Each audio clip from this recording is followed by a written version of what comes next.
tangan Tuhan yang pegang. Yesaya 41 ayat yang ke-13. Yesaya 41 ayat yang ke-13. Dipersilakan. Yesaya 41 ayat 13. Sebab aku ini Tuhan Allahmu, memegang tangan kananmu dan berkata kepadamu, janganlah takut, akulah yang menolong engkau. Iya, terima kasih. Bapak Ibu Saudara yang dikasihi Tuhan, ini adalah sebuah hal yang Tuhan sampaikan di dalam kehidupan kita, ya. Pesannya di sana adalah janganlah takut, karena Tuhan yang memegang dan Tuhan yang menolong. Ketika kita melihat apa yang ada di firman Allah, ulang kali dituliskan, ketika Tuhan menyertai di dalam kehidupan umatnya, Tuhan tidak hanya menyertai, tetapi Tuhan juga mengacungkan tangannya, menolong, membela di dalam kehidupan umatnya. Kita ingat peristiwa ketika bangsa Israel keluar dari Mesir.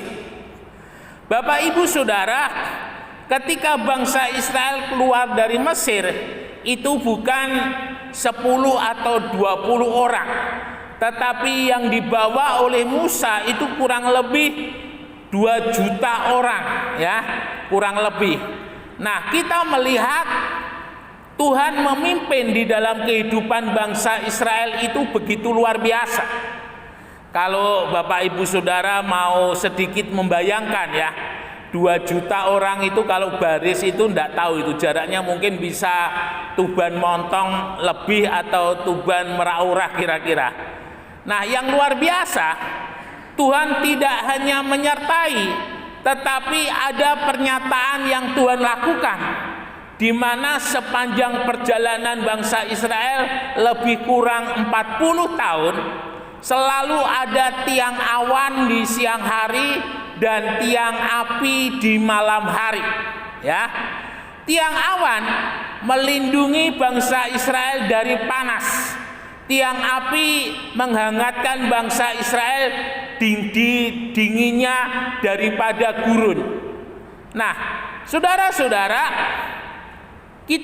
bangsa Israel tidak pernah berpikir, dan kita pun juga tidak bisa membayangkan apa yang dikerjakan oleh Allah itu di luar jangkauan kita.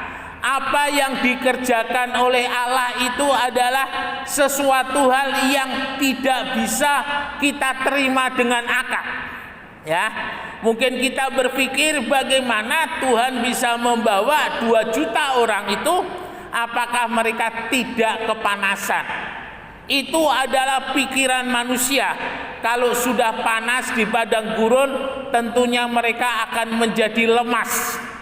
Saya ingat ketika di Qumran, itu di tempat ditemukannya gulungan kitab, tidak jauh dari tempat itu, entah mungkin jarak, ya kurang lebih jaraknya sekitar 1 kiloan atau 2 kilo kira-kira. Itu sebenarnya ada sebuah market, ya, ada sebuah bangunan yang merupakan bekas daripada orang-orang Isnit.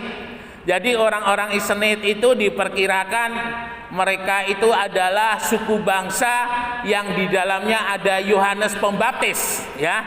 Dan mereka ini adalah kelompok masyarakat yang diperkirakan tata cara mereka baptis yang dilakukan oleh Yohanes Pembaptis adalah tata cara baptis juga yang dilakukan oleh Tuhan Yesus. Dan ketika saya di sana, saya melihat, jadi ada satu bak besar begitu, lalu ada tangga turun, lalu kemudian ada tangga naik. Dan di sana ada sedikit komentarnya, setiap orang yang baptis itu mereka akan turun melewati tangga trap-trap begitu, lalu mereka menenggelamkan diri di tempat itu, lalu kemudian keluar. Dan kelompok ini juga yang diperkirakan yang menyembunyikan gulungan kitab dan disimpan di Qumran. Karena kalau di Qumran ini adalah sesuatu yang tersembunyi. Nah, Bapak Ibu Saudara yang dikasihi oleh Tuhan, kita melihat ketika Allah memimpin bangsa Israel keluar dari Mesir, lewat pernyataannya setiap hari ada tiang awan dan tiang api, membuat bangsa Israel itu nyaman. Kalau boleh saya katakan, mengapa saya katakan nyaman? Ketika mereka berani memberontak kepada Allah, berani mengatakan bahwa Allah itu tidak ada. Karena apa? Karena mereka menikmati kenyamanan. Jadi tidak selalu berkat itu membuat kehidupan seseorang itu selalu ada bersama-sama dengan Allah. Tetapi kadangkala berkat yang ditafsirkan dengan pengertian yang berbeda, justru berkat itu bisa membawa di dalam kehidupan seseorang melupakan Allah. Nah, kita lihat di dalam kehidupan daripada Salomo, ya. Salomo diberi hikmat oleh Tuhan luar biasa. Ketika hendak dilakukan pentabisan atas bait Allah yang dibangun oleh Salomo, Salomo berdoa dan Salomo meminta kepada Tuhan untuk memberikan hikmat kepadanya. Dan Salomo dikenal sebagai salah seorang raja yang mempunyai hikmat luar biasa. Dia bisa mengerti bahasa binatang, dia bisa mengerti bahasa tumbuhan, dan itu adalah sesuatu hal di luar batas kemampuan manusia. Bapak Ibu Saudara yang dikasihi oleh Tuhan, ketika Tuhan membawa bangsa Israel keluar dari Mesir, Tuhan tidak membela bangsa Israel itu setengah hati. Karena ketika Tuhan membawa bangsa Israel itu dengan setengah hati, pertolongannya setengah hati, pernyataannya setengah hati, itu akan mempengaruhi iman daripada bangsa Israel. Di sisi yang lain, bangsa Israel sungguh-sungguh percaya Tuhan mempunyai kuasa untuk menolong mereka, tetapi di sisi yang lain mereka juga mengabaikan Tuhan. Satu hal yang kontradiksi yang ada di dalam kehidupan daripada bangsa Israel. Kita melihat ketika bangsa Israel menghadapi Laut Teberau, mereka lupa bagaimana Tuhan membebaskan mereka dengan 10 tulah yang Tuhan lakukan atas kehidupan bangsa Mesir. Bapak Ibu Saudara, 10 tulah atau 10 hukuman, mulai air yang dirubah menjadi darah sampai kematian anak sulung, adalah satu hal yang spektakuler, satu hal yang tidak bisa yang pertama itu ular, tongkat menjadi ular itu bisa dilakukan oleh orang-orang Mesir, tetapi selanjutnya mereka tidak bisa berbuat apa-apa. Nah, kita melihat 10 tulah itu betul-betul Tuhan mempermalukan bangsa Mesir. Ilah-ilah orang Mesir yang menguasai tumbuh-tumbuhan, yang menguasai perikanan, yang menguasai semesta yang ada di Mesir, semuanya dihancurkan oleh Tuhan. Dan kita boleh melihat di sana bagaimana peristiwa 10 tulah itu tidak terjadi 1 hari atau 2 hari. Tetapi setiap tulah itu menurut penafsiran itu bisa terjadi selama beberapa hari atau bahkan sampai beberapa minggu, ya. Dan kita melihat hasilnya begitu mengerikan untuk orang Mesir. Nah, itu adalah keberadaan Tuhan sebagai tiang awan dan tiang api yang menyertai bangsa Israel. Setiap kali bangsa Israel melihat tiang awan, tiang api, mereka ingat akan 10 tulah. Tetapi ketika mereka menghadapi Laut Teberau, mereka seolah-olah lupa akan apa yang sudah Tuhan lakukan terhadap orang Mesir. Sehingga mereka berkata, "Musa, bawa kami kembali ke Mesir." Sebuah pemikiran yang gila kalau boleh saya katakan. Orang sudah dibebaskan, orang sudah dimerdekakan, tetapi masih hidup dengan kehidupan yang dikuasai oleh perbudakan dosa. Nah, sebenarnya ini juga adalah yang seringkali terjadi di dalam kehidupan kita sebagai orang percaya. Tuhan sudah bebaskan, amin. Tuhan sudah berkati, oke. Tetapi kadangkala kehidupan kita seringkali masih memperhambakan diri dengan kehidupan yang lama. Nah, ini sesuatu hal kalau boleh saya katakan cukup menghambat pertumbuhan iman kita. Perjalanan bangsa Israel keluar dari Mesir tidak bisa dilepaskan juga dengan pertumbuhan iman mereka. Kalau mereka bersyukur, iman mereka bertambah. Tetapi ketika mereka memberontak, iman mereka menjadi lemah. Nah, Bapak Ibu Saudara yang dikasihi oleh Tuhan, hal yang pertama yang Tuhan perhadapkan atas bangsa Israel itu adalah Laut Teberau atau istilahnya Laut Merah. Dan ketika berbicara mengenai laut, maka kita bisa berpikir itu adalah sebuah tempat yang airnya banyak, yang tempatnya luas, ya. Kalau di sini Laut Jawa itu tidak terlalu ombaknya, tetapi yang Laut Selatan itu yang ombaknya yang besar. Nah, ketika bangsa Israel menghadapi Laut Teberau, mereka tidak tahu bagaimana caranya untuk menyeberang Laut Teberau. Saudara yang dikasihi oleh Tuhan, ada beberapa prediksi dari beberapa penafsiran. Jadi di Laut Teberau itu sepanjang semenanjung Arab, itu memang begitu panjang, dan itu coba oleh penafsir dicarikan, luar biasa ya manusia itu, dicarikan tempat yang kira-kira dangkal. Lalu mereka tafsirkan bahwa bangsa Israel ini menyeberang di tempat yang dangkal. Dan itu adalah sesuatu yang bagi saya itu sesuatu hal yang tidak boleh ada di dalam kehidupan kita. Tentunya ketika bangsa Israel keluar dari Mesir melewati Laut Teberau, itu adalah sesuatu yang tidak masuk akal. Dan itu sesuatu hal yang Tuhan perkenalkan, ya. Dan ketika bangsa Israel hendak menyeberang, mereka tidak tahu di depan laut, di belakang tentara Mesir bersama dengan Firaun sudah mengejar. Terakhir beberapa waktu yang lalu saya melihat satu tayangan Firaun yang diperkirakan mengejar orang Israel itu sudah ada di museum di Arab. Jadi itu sebuah penemuan yang luar biasa. Nah, Bapak Ibu Saudara yang dikasihi oleh Tuhan, dengan kondisi maju mereka masuk laut, mereka diam, mereka dibunuh oleh orang Mesir, menjadikan bangsa Israel mereka tidak tahu, kalau istilahnya Dono Indro, maju kena, mundur kena. Dan itu yang dialami oleh orang Israel.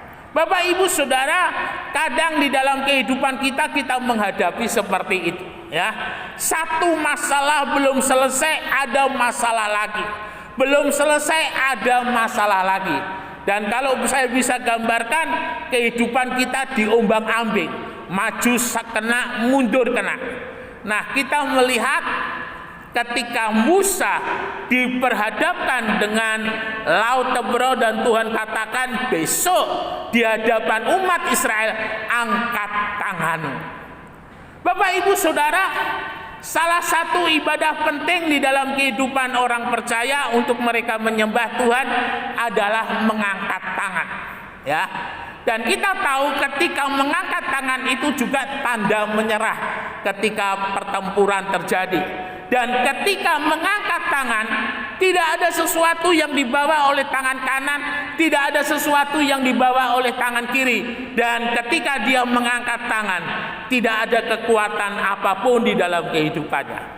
Nah, ini yang terjadi ketika Musa mengangkat tangan, Tuhan membelah Laut Teberau. Di sisi kanan Tuhan belah, di sisi kiri Tuhan belah, sehingga ada jalan yang kering di Laut Teberau. Bapak Ibu Saudara, ketika tahu lautnya sudah kering, bangsa Israel berjalan melewati tengah laut yang kering, ya. Tengah laut yang kering ini adalah satu ungkapan yang luar biasa. Orang Mesir mencoba mengejar, tetapi ketika mereka berada di tengah, Tuhan meminta Musa untuk kembali mengangkat tangannya dan laut itu tertutup. Bapak Ibu Saudara yang dikasihi oleh Tuhan, Ketika bangsa Israel ada di dalam kebebasan, hati mereka mengucap syukur. Tetapi ketika mereka menghadapi masalah, mereka tidak ingat apa yang sudah Tuhan lakukan atas kehidupan mereka. Hal ini jangan sampai terjadi di dalam kehidupan kita. Apapun yang sedang kita hadapi, pengucapan syukur itu sungguh-sungguh satu hal yang Tuhan senang. Kita ingat kehidupan daripada Ayub, ya. Ayub mengatakan kepada istrinya, "Kamu hanya mau menerima yang baik daripada Tuhan." Ayub begitu marah sehingga firman Tuhan tuliskan, "Kamu ini perempuan sialan. Mau terima yang baik daripada Tuhan, tetapi ketika dalam keadaan yang sulit, keadaan yang sukar, istri daripada Ayub tidak mau terima." Sadrah, Mesah, dan Abednego, dia katakan, "Sekalipun Tuhan Allahku tidak menolong aku, tidak melepaskan aku, sekali-kali aku tidak akan menyangkali Dia." Bapak, Ibu, Saudara yang dikasihi oleh Tuhan, kadang Tuhan izinkan di dalam kehidupan kita menerima yang baik, tetapi menerima yang tidak baik. Kita harus sadar, menerima yang tidak baik belum tentu yang Tuhan lakukan yang menurut kita tidak baik adalah sesuatu hal yang buruk yang Tuhan timpakan. Tetapi kita harus sadar seperti halnya Ayub.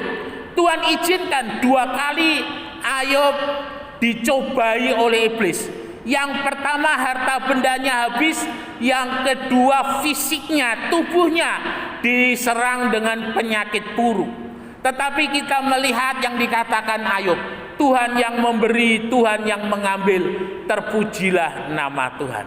Bapak, Ibu, Saudara yang dikasihi oleh Tuhan, pengucapan syukur adalah menerima segala keadaan bahwa Tuhan tetap Tuhan dan Tuhan tetap menyertai di dalam kehidupan kita. Apapun keadaannya, Tuhan tetap menyertai di dalam kehidupan kita. Pengucapan syukur itu hasilnya adalah pertolongan, iman yang bertambah, kekuatan, kepercayaan bahwa hidup kita adalah hidup yang ada di dalam tangan Tuhan. Bapak, Ibu, Saudara yang dikasihi oleh Tuhan, dan itu yang kita boleh lihat sepanjang ketika bangsa Israel keluar dari Mesir. Nah, kemudian kita harus melihat tidak hanya percaya kepada Tuhan, tetapi yang kedua adalah melibatkan Tuhan di dalam kehidupan kita, ya. Jadi yang pertama tidak hanya percaya kepada Tuhan, tetapi yang kedua melibatkan Tuhan di dalam kehidupan kita. Bapak, Ibu, Saudara yang dikasihi oleh Tuhan, melibatkan Tuhan itu artinya adalah Tuhan campur tangan di dalam kehidupan kita. Tuhan ikut serta di dalam kehidupan kita. Kadang tanpa kita sadari, seringkali kita mencoba untuk menolong diri kita dengan kekuatan kita sendiri, menolong diri kita dengan kekuatan kita sendiri. Bapak, Ibu, Saudara, apa yang terjadi di dalam kehidupan kita tidak pernah ada yang kebetulan. Tuhan ada di sana.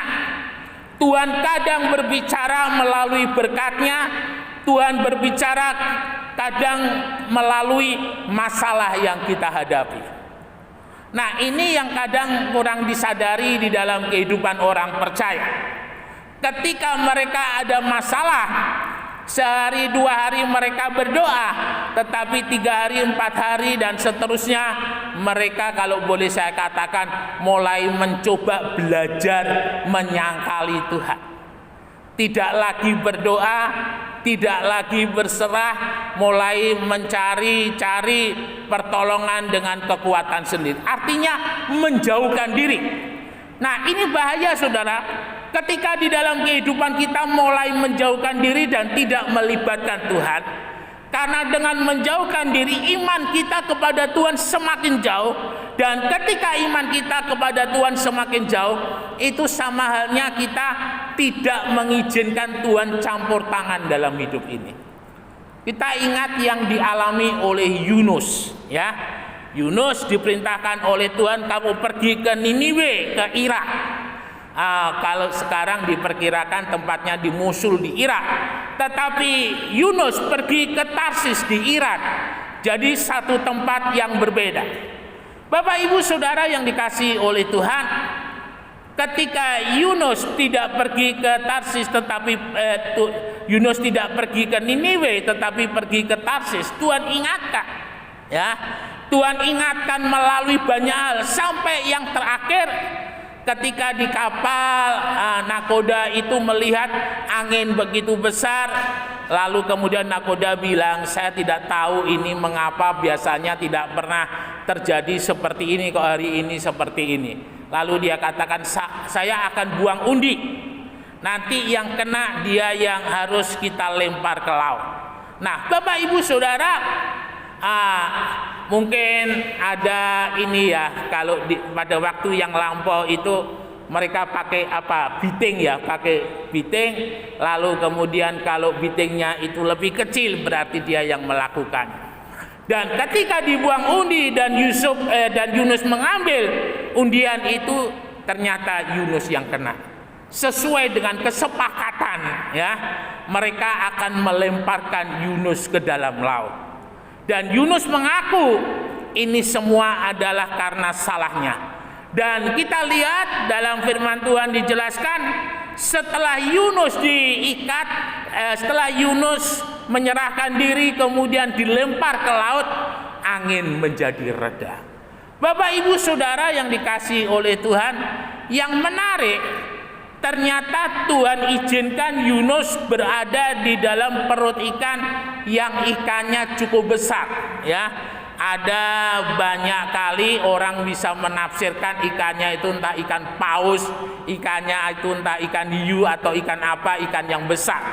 Nah, ketika di dalam perut ikan, bagaimana di sana Yunus menjadikan tempat itu sebagai tempat dia bertobat. Yunus berdoa kepada Tuhan supaya dia dilepaskan dari apa yang dia alami. Dan akhirnya Tuhan lepaskan Yunus, dan kemudian Yunus mulai menginjil di Niniwe. Bapak Ibu Saudara yang dikasihi oleh Tuhan, Niniwe pada masa yang lampau itu adalah salah satu bangsa yang kejam, ya. Setiap kali musuh yang kalah dengan Niniwe, ya, dengan Babel, dengan Niniwe, maka musuh yang kalah itu cara penghukumannya itu paling kejam pada masa itu. Dan Yunus disuruh Tuhan menyampaikan bahwa kalau tidak bertobat dalam waktu 40 hari, maka orang Niniwe akan dihancurkan. Saudara yang dikasihi oleh Tuhan, Yunus berjalan dari satu tempat ke tempat dan dia mulai menyampaikan apa yang Tuhan perintahkan. Ini luar biasa, ya. Karena ketika berada di Niniwe untuk mulai menyampaikan, jelas itu dibebani dengan perasaan takut, dengan perasaan gentar yang ada di dalam kehidupan daripada Yunus. Tetapi Yunus terus menyampaikannya, ya, sampai kemudian Yunus berhenti dan setelah orang Niniwe mendengar apa yang disampaikan oleh Yunus, mereka mengadakan doa dan puasa massal selama 3 hari. Dan apa yang terjadi setelah mereka mengadakan doa dan puasa, Tuhan mendengar dan Tuhan menjawab. Tuhan tidak menghukum Niniwe. Bapak Ibu Saudara yang dikasihi oleh Tuhan, jelas campur tangan Tuhan ada di sana. Sesuatu yang sulit, sesuatu yang tidak mungkin, Tuhan bisa buat begitu luar biasa. Tuhan buat begitu indah, ya. Ketika saya di Kalimantan, salah tempatnya itu namanya Galela, ya.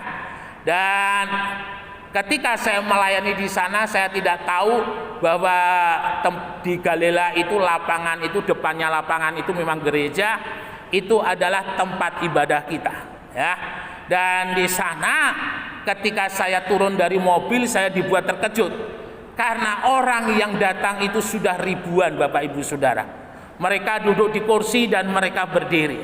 Dan ketika saya melihat itu, saya sadar saya bukan apa-apa dan saya bukan siapa-siapa. Di tengah-tengah orang yang begitu banyak, Tuhan pakai untuk boleh memberitakan Injilnya, Tuhan pakai untuk memberitakan kasih-Nya. Dan setelah selesai, hamba Tuhan di sana berkata, "Bro, nanti tahun depan datang lagi. Kita akan buat KKR di kampung sebelah." Itu kampungnya, kalau istilah saya itu sangar ya, lebih sangar. Karena di sana adalah tempat tokoh-tokohnya okultisme yang ada di Kalimantan Timur. Bapak Ibu Saudara yang dikasihi oleh Tuhan, ketika Tuhan campur tangan di dalam kehidupan kita, Tuhan bekerja melalui hikmat kita, Tuhan bekerja melalui tangan kita, Tuhan bekerja melalui kaki kita, dan itu selalu berhasil. Ya, jadi kalau ada segala sesuatu yang ada dalam hidup kita, libatkan Tuhan. Karena dengan melibatkan Tuhan artinya kita memberikan kesempatan Tuhan untuk campur tangan. Dan kalau Tuhan campur tangan, keberhasilan itu pasti akan menyertai di dalam kehidupan kita. Teruslah berjalan. Dunia memang semakin tua, dunia memang semakin gelap. Orang percaya yang ada Tuhan Yesus. Terus berjalan bersama dengan terangnya Tuhan, bersama dengan kekuatannya Tuhan, dan kita yakin bersama dengan Tuhan kita pasti menang. Beri kemuliaan bagi nama Tuhan. Ya, kita tidak tahu ke depan situasinya seperti apa, tetapi kita percaya bersama dengan Yesus semuanya pasti bisa. Amin firman Tuhan. Kita mau sama-sama bangkit berdiri menaikkan ucapan syukur di hadapan Tuhan.